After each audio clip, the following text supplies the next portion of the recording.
Hey everyone, welcome back to Valley of Secrets. I'm your host, Nikki Ruth. Before we begin, a quick warning. Today's episode includes discussions of child abduction and sexual assault involving a minor. Please take care while listening. Today's story is one that will haunt you. It sounds like a story out of a horror movie, but for one teenage girl, this is no movie. It's real life. The majority of the information provided today comes from John Griffiths' book, Resurrection, The Kidnapping of Abby Drover. I would encourage those that want to know more about Abby's story to read this book, as this episode can't cover all the details in 30 minutes. So with that being said, let's begin. There is a kind of innocence in small towns. You leave your doors unlocked. You chat with neighbors over fences. You trust that your children walking to school will return home by afternoon. But in 1976, that illusion fractured in the town of Port Moody, BC on Gore Street. This is the story of Abby Drover.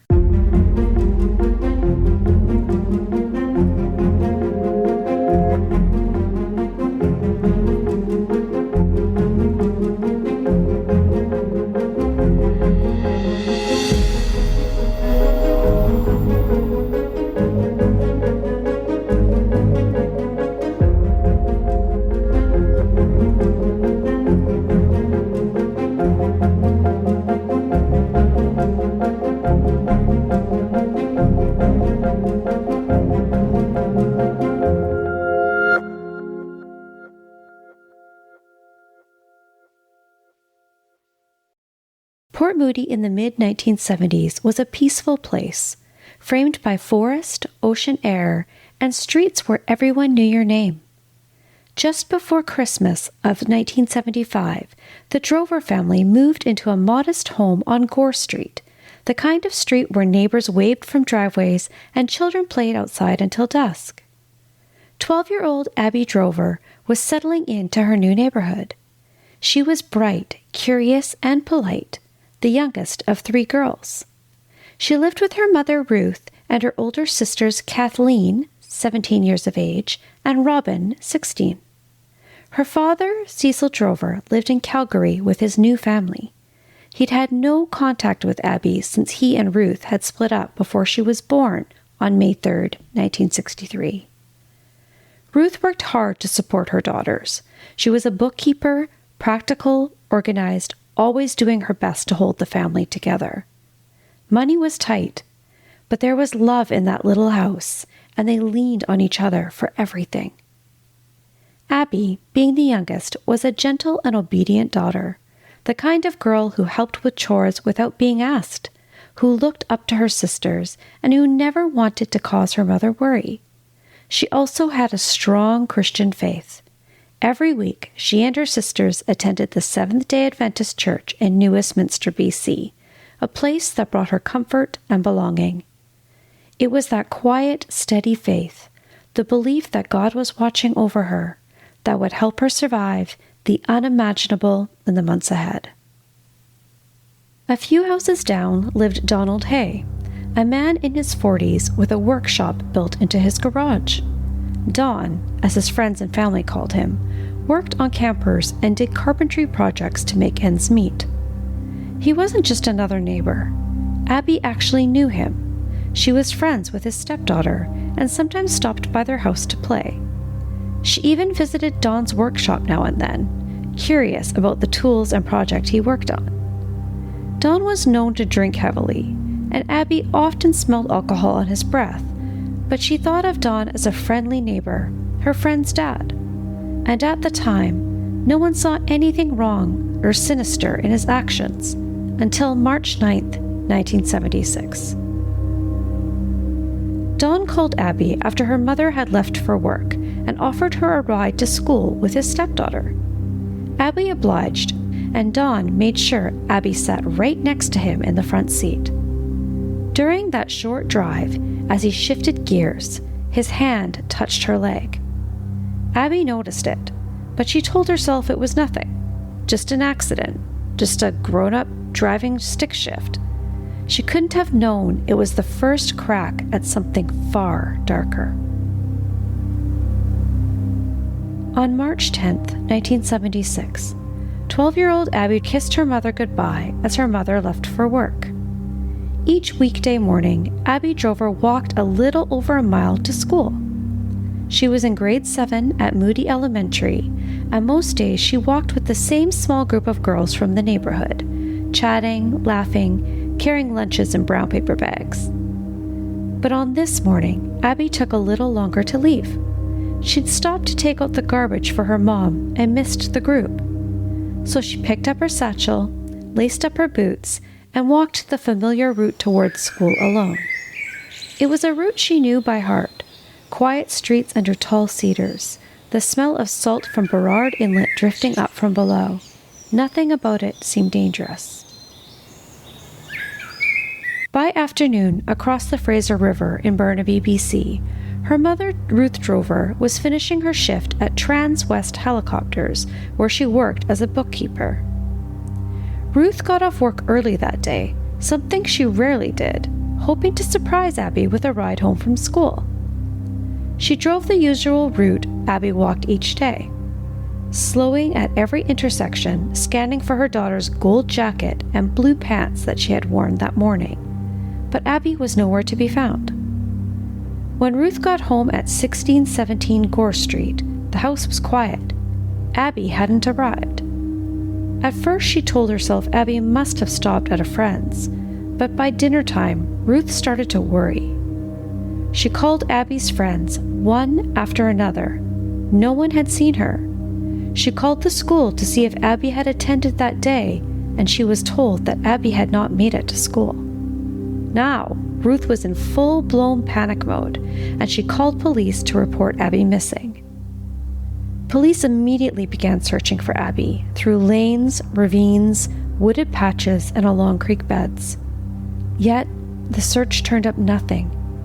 There were no witnesses who saw her after that morning. It was as though she'd vanished entirely. Over days and weeks, the community's anxiety grew. Parents watched their kids out windows. Children were corralled indoors. The unspoken fear settled in. What if she'd been taken? One figure, however, volunteered to help immediately. Their neighbor, Donald Hay. He joined search parties, handed out flyers, spoke at community meetings, offered condolences. He was visible, vocal, and eager to assist. And no one suspected that while the search roared on, he was hiding a secret. A stone's throw away from Abby's home, less than half a block in fact, lay a menacing secret. In his garage, beneath the concrete floor, Don Hay had built an underground room. He had poured concrete walls, added wooden reinforcements, and wired in electricity. He had built a trap door in the garage floor within a garage cabinet, the entrance to a bunker that only he could open. And inside, he'd created a miniature world of control. A narrow bed, a cold water sink, a radio, and a chemical toilet. 2 light chains were fastened to the wall at the head of the bed and another near the sink. He had anticipated, he had planned. He had turned part of his property into a hidden dungeon like out of a horror movie. This was no shelter. It was a cell, a cage, a prison. When Abby left for school that morning, Hay intercepted her on the road. According to CBC News, the Abby Drover story, Abby states that Hay invited her into his workshop, then grabbed her and pushed her down the trapdoor into her prison. There, he raped her, or tried to, as he couldn't get an erection, but it would be the first of many sexual assaults to come. He handcuffed her, gagged her, and chained her to the wall, and once the door closed above her, darkness swallowed the child. Her cell was small, 6 feet by 5 feet, windowless, cold, damp, with bare concrete echoing in every movement. No natural light, only the faint hum of electricity with a single 60-watt bulb above her and the scent of earth and damp. She was alone, saved for her tormentor. With the cell came continuous horror, numerous sexual assaults, starvation, and psychological manipulation. Abby was cut off from daylight and from human touch, other than violence. Day by day, Dawn Hay controlled everything. What Abby ate, when she moved, what she was told, even what she was allowed to listen to on the radio. She was forced into helplessness, but she held on. Each day, Abby fought to stay alive. She preferred hearing people talking on the radio over music. The sound of voices made her feel less alone. She rarely had enough to eat.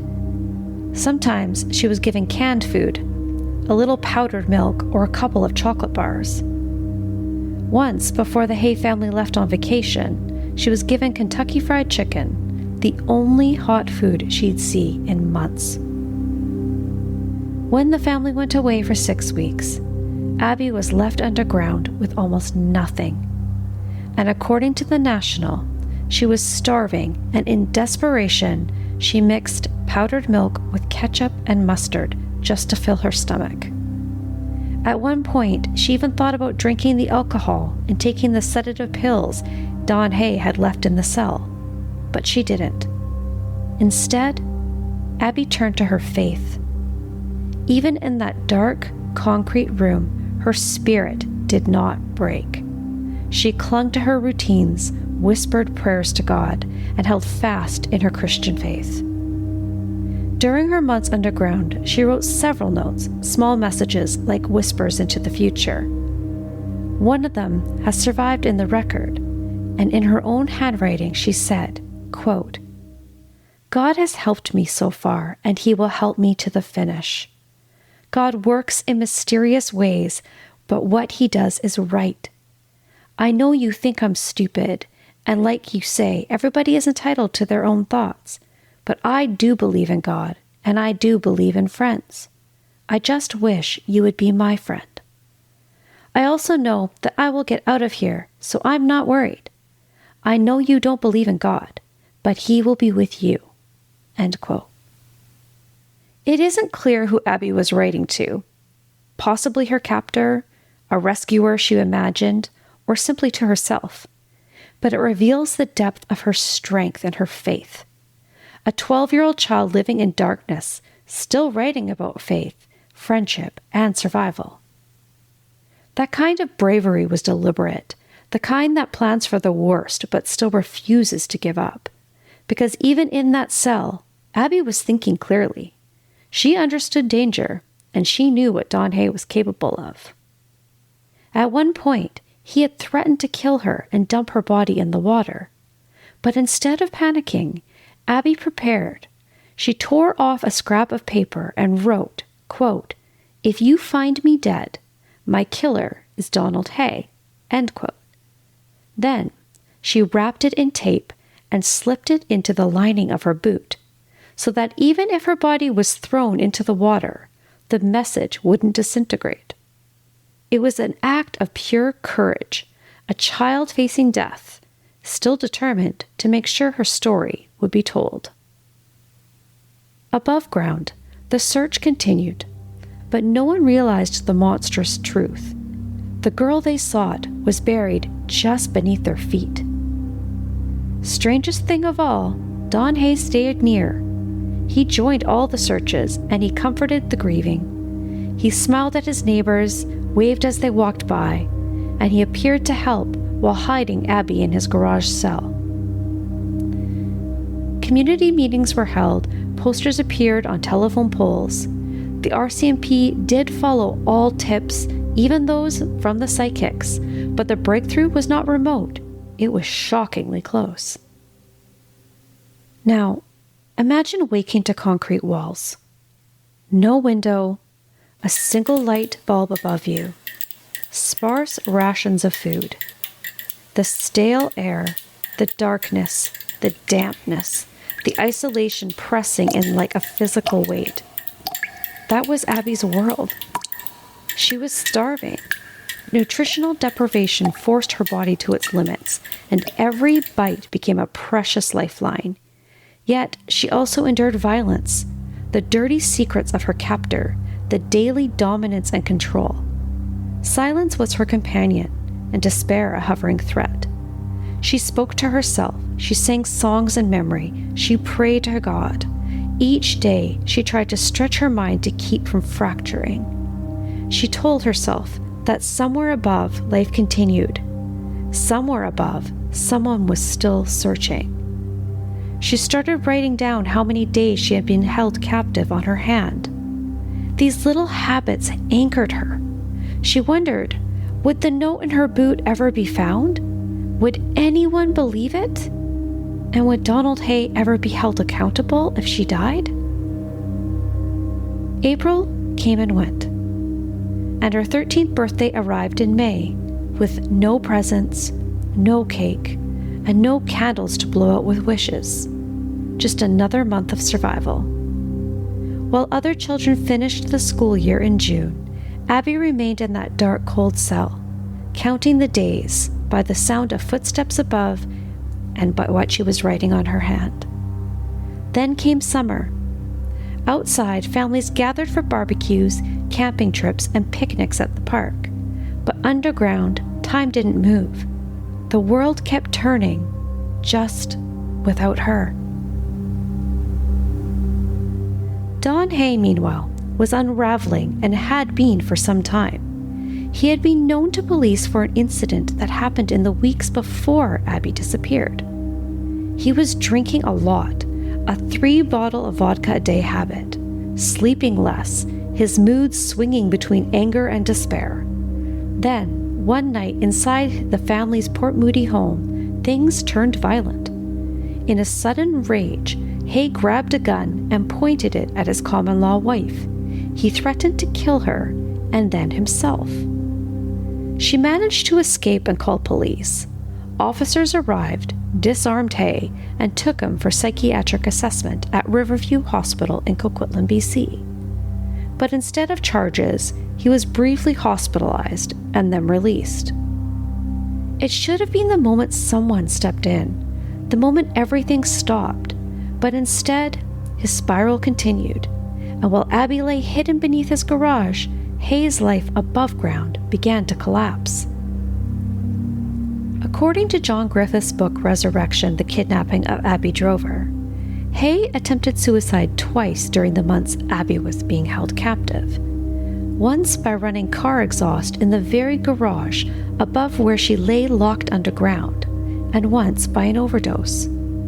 Each time, he was taken to Royal Columbian Hospital in New Westminster for treatment, and each time, he was released back home. While he lay in the hospital, Abby had no one to bring her food or even empty out her toilet. For days at a time, she was left completely alone underground. At one point, the 60-watt light bulb burned out, and Abby was left in the pitch dark with bugs and spiders crawling all over her until dawn returned and put a new bulb in. A terrifying experience for anyone, much less a 13-year-old girl. Police already knew Hay was unstable. His suicide attempts only added to that concern, prompting officers to take a closer look at his background. What they found was deeply troubling. Donald Alexander Hay had a criminal record that stretched back years. A history of sexual offenses and violent assaults. He had been convicted for sexually assaulting a 15-year-old girl years earlier and was known to police in several jurisdictions for harassment, theft, and indecent exposure. But at the time, criminal records weren't centrally stored or easily accessible across those jurisdictions. When local police in Port Moody checked his name, those earlier convictions didn't immediately appear. Had they known, they might have seen the warning signs, a pattern of predatory behavior hiding beneath the surface of an ordinary friendly neighbor. But no one connected him to the missing girl from down the street. Those moments could have saved her, but they were missed. It was Friday, August 27th, 1976, 181 days since 12-year-old Abby Drover had vanished from the streets of Port Moody. Her mother, Ruth, prayed every night in their home on Gore Street, a small house perched on a bluff overlooking Burrard Inlet. That evening, police received a call from Mrs. Hay, Dawn's common-law wife. She told them her husband had barricaded himself in the garage, and she feared he was suicidal. Officers arrived just before 10:30 p.m. They forced open the garage door and searched the space. Nothing. Just the smell of motor oil, sawdust, and a cluttered workbench under fluorescent light. No sign of anyone, so they started to leave. A short time later, police heard a scream coming from the garage. Mrs. Hay had told them that she thought Dawn was dead. At 11 p.m., their flashlights swept across the garage floor, and that's when one of them saw movement near the workbench, a figure slowly rising through a narrow opening in the concrete. It was Don Hay, crawling out of a hidden shaft, disheveled, his pants and belt undone and trembling. Police immediately apprehended him before peering down into the hole, and from the darkness below they heard a faint cry. They called out, and a small, weak voice answered. It was Abby Drover. She climbed the ladder herself unassisted, pale, frail, still wearing the same clothes she disappeared in 5.5 months earlier. Her voice rasped to a whisper, but she was alive. Officers wrapped her in a blanket and radioed the words no one thought they'd ever hear. "We found her. She's alive." That same night at 11:30 p.m., 2 policemen went to the Drover home a few houses down. Ruth was getting ready for bed when she heard a knock on the door. She opened it to see the officers standing there, and she knew immediately by the look on their faces that they had found Abby alive. Within the hour, Ruth and her daughters Kathleen and Robin were racing to Royal Columbian Hospital. When Ruth stepped into the hospital room, Abby looked up from the bed, and the first words she spoke were, "Mommy, Mommy, Mommy." Ruth grabbed her daughter, hugging her and kissing her, despite how filthy and how much her daughter smelled. After 181 days in darkness, Abby Drover was finally back in the light. By the morning of August 28, 1976, news had spread across British Columbia. 12-year-old Abby Drover, missing for nearly half a year, had been found alive beneath her neighbor's garage. Reporters gathered outside the Port Moody home on Gore Street. Police cordoned off the area. Investigators worked through the night in the garage that had become a crime scene. Inside, they documented everything. The damp, slimy, wet bed, the sink, the radio, the chemical toilet, the chains, the amount of garbage that was all over the floor. They photographed every inch of the hidden chamber that had kept a little girl out of sight for 181 days. According to the Vancouver Sun, within hours, Donald Alexander Hay, 42, was arrested and charged with abduction of a female under 16, forcible confinement, rape, and indecent assault. He was reprimanded to Ocala Prison in Burnaby, BC, and later transferred for psychiatric evaluation at Riverview Hospital, again in Coquitlam. Psychiatrists described him as manipulative, narcissistic, and showing little remorse. John Griffiths' resurrection book states that during interviews, he claimed that Abby was, quote, never unhappy, end quote. A statement that stunned investigators who had seen the change fixed the concrete and the fact that he had her in a dark cave for 6 months. At trial in 1977, Hay pleaded guilty to abduction, rape, and confinement. He was sentenced to life imprisonment plus 20 years to be served concurrently. The judge called the crime, quote, one of the most grotesque and calculated acts ever brought before this court, end quote. Don Hay served his time under psychiatric detention, first in British Columbia, and later he was transferred to the Regional Psychiatric Center in Saskatoon, Saskatchewan. He was never released. According to a CBC News report, Don Hay remained in custody until his death at age 78. The Correctional Service of Canada confirmed that he died in hospital in Saskatoon on February 21, 2012, of natural causes. After her rescue, Abby spent several weeks at Royal Columbian Hospital recovering from malnutrition and dehydration. She weighed just 88 pounds and had lost significant muscle tone, but doctors said her spirit remained strong. Her mother, Ruth Drover, stayed by her side day and night. So did her sisters Kathleen and Robin. Reporting in the province described the family as, quote, overwhelmed but grateful, end quote. CBC The National reported that Abby spoke little publicly in the years that followed. She returned to school, shielded from media attention, and worked to rebuild a normal life. In interviews decades later, she said she had no desire for fame or recognition, only peace. She credited her survival to faith, family, and the voices she heard on the radio during those months underground. The kidnapping of Abby Drover changed the way police in British Columbia handled missing persons cases. It led to improved information sharing between jurisdictions and highlighted how gaps in the criminal record system had allowed a convicted sex offender to blend into a quiet neighborhood unnoticed. It also forced the community of Port Moody to face a painful truth, that evil can hide behind the most ordinary friendly facades. Even decades later, the story still echoes, not only for its horror, but for its resilience. Abby's faith note, written in that concrete cell, remains one of the most haunting and hopeful artifacts ever recovered from a crime scene. That God had helped her so far, and He would help her to the finish, and how much she believed in her God.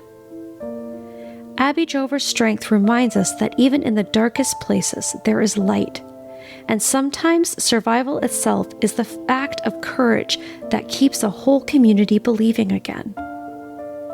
In the years that followed, Abby chose privacy. She built a life away from the public eye, focusing on peace, healing, and faith. The details of her personal life remain her own, and perhaps that's how it should be. Thank you for listening to Valley of Secrets. If you or someone you know has been affected by sexual violence, support is available through the Canadian Sexual Assault Support Centre at 1-877-392-7583 or by contacting local crisis services in your area. For those that like to know more information on where I got my sources, you can find the list in the show notes. And if you'd like to see behind-the-scenes footage and upcoming episodes, follow me on Instagram or Facebook at Valley of Secrets Podcast. Please consider sharing these episodes on social media and with those closest to you, as it helps these stories reach more people and keeps the names of the victims alive. I'll see you all next week. Until then, stay aware, stay safe, stay curious.